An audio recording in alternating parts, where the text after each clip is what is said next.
What's going on, y'all? 5 Sports Talk back at it with another video talking some NBA, talking Carmelo Anthony, who says the disrespect needs to stop, and it needs to stop right now. And he is, of course, talking to one ESPN, who came out with their top 100 players list that they do every year, in which they rank, of course, the top 100 players. And they didn't rank Carmelo Anthony top 30. Not top 40, no, not even top 50, not even top 60. No, they ranked him 64th in the NBA in terms of the top 100 players. Ranked him 64 for Carmelo Anthony, which is by far his lowest ranking yet. I believe in 2013 he was top 10, and then in the past 2 seasons he's been in the top 30. So he falls all the way to 64. Now, everybody just take a deep breath. Let's all calm down. We can talk about this. Carmelo, calm down. Let's talk about this, okay? So, is ESPN right about this ranking? Okay, first and foremost, I'm not sure if it's one writer or if it's multiple writers that do this list every year, because the list is a little weird, okay? And it's not even just the Carmelo ranking, which I'm going to get to very shortly. I looked at their list, and they have Patrick Patterson, and they have guys like Victor Oladipo, Markieff Morris, and D'Angelo Russell all behind Patrick Patterson. They have Dirk at freaking 97. So the list is very off in terms of their other rankings. I'm not even getting to Carmelo, okay? So I'm not sure what their sort of reasoning is. Maybe they used a stat or something. I could not find that. But with that being said, the list looked a little off to me, okay? There's clearly guys on there that I would not have placed. Now, looking at guys in front of Carmelo, you had Lonzo Ball, who has not stepped foot on an NBA court. I know LeVar Ball's waiting for that. He's not stepped foot on an NBA court. Even though he's a big baller, I don't know if he's better than Carmelo Anthony when he hasn't even played a single minute yet, okay? So he's not better than Carmelo, okay? And then you have guys like Danny Green and Robert Covington. So really interesting take here by ESPN, and the immediate reaction is, of course, to say, what the hell, Carmelo is a top 50, top 40 player in the NBA. But here's the thing, okay? Let's talk about this. There's 2 things I believe that are working against Carmelo Anthony and the reason why he's ranked this low, okay? First and foremost, I don't think that he should be ranked 64. Let's get that out of the way, okay? But where should he be ranked? Let's talk about that. 2 things working against Carmelo: money and age. Let me explain. Age. Carmelo Anthony is 33 years old. He is clearly not in his prime anymore. I know everybody loves Hoodie Melo, and if Hoodie Melo was playing in the NBA, he'd still be a top 10 player, okay? So put a hoodie on Carmelo Anthony. Maybe he'll be a top 10 player.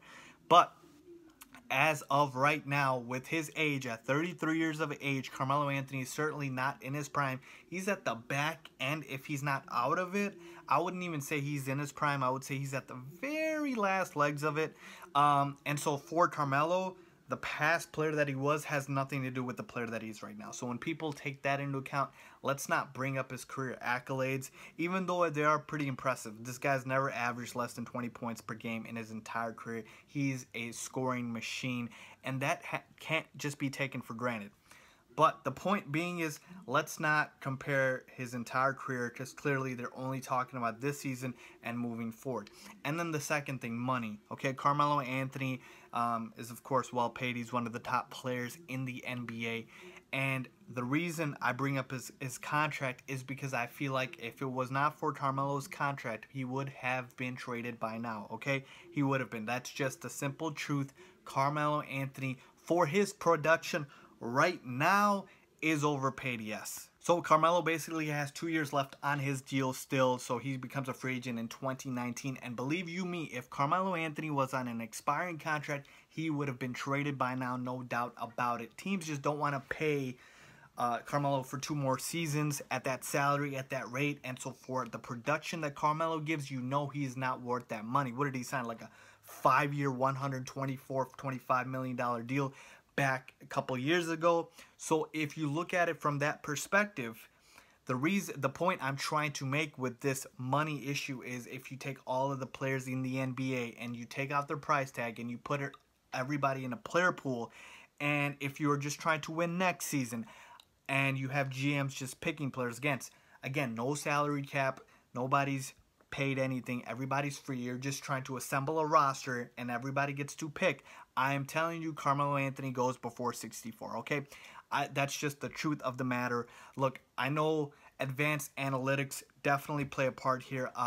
When you look at the numbers, Carmelo Anthony, whatever advanced metric you want to use, true shooting percentage, RPM, win share, etc., etc., Carmelo Anthony does not add up, okay? So by the numbers, by the advanced metric numbers, he is not a top 50 player.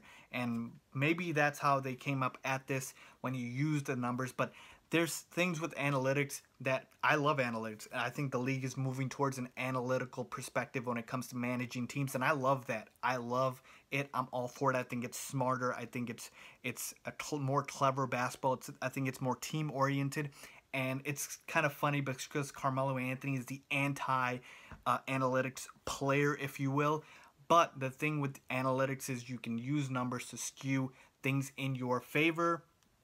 Like I said, nobody is saying Carmelo Anthony, is a top 10 player. We're just saying he's somewhere between 30 to maybe like 45, okay? That's what I think. I think Carmelo is in that range. I don't think he is top 10. I don't think he is top 60, okay? I don't think he's that bad that he's at 64. Like I said, if you were to take out the price tag, you would get Carmelo, and players and teams would pick Carmelo before 64. That's just the truth of it.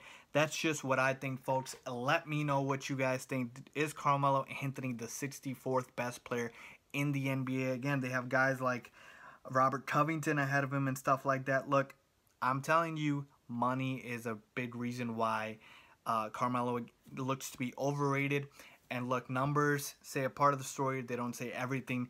That's just what I think, folks. Let me know what you guys think. If you guys like this video, make sure to give it a thumbs up. And if you guys have not subscribed to my channel for NBA content, please do that. Follow me on Twitter, link down below for that. Follow me on Instagram as well, link down below for that. And I will see you guys next time.